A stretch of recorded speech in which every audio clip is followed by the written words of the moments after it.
सबैजनालाई नमस्कार। भिडियोको अर्को श्रृङ्खलामा हामीहरूलाई पुनः स्वागत गर्न चाहन्छौँ। यस श्रृङ्खलामा हामी हाइड्रो पावरको हाई हिट प्रोजेक्टको प्लान कसरी चल्छ भन्ने विषयको छोटो भिडियो लिएर आएका छौँ।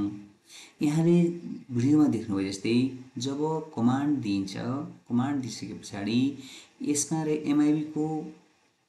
एमआइबी बिस्तारै खुल्न थाल्छ र एमआइबीमा रहेको काउन्टर रेट बिस्तारै ओपनिङ मोडमा जाँदै गएको देख्न सकिन्छ।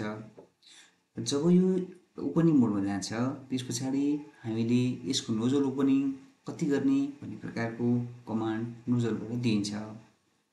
जब नोजलले यसको कमान्डलाई कन्ट्रोल गर्छ त्यही प्रोपोर्सनेटमा त्यसैको अनुपातमा एमआइबी ओपनिङ भइरहेको हुन्छ। साथसाथै जब नोजलले यसमा रहेको रनरलाई स्ट्याक गर्छ अथवा पानीले हानिसके पछाडि रनरसँगै जोडिएको हाम्रो जेनेरेटर घुम्छ र इलेक्ट्रिसिटी निस्कन्छ।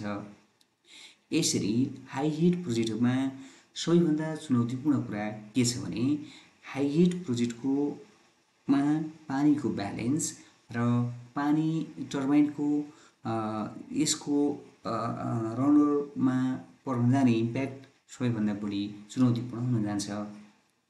यहाँले अब अहिलेको कन्डिसनमा यहाँले भिडियोमा देख्नुभएको कन्डिसन पूर्ण रूपमा एमआइबी खुलेको देखिन्छ।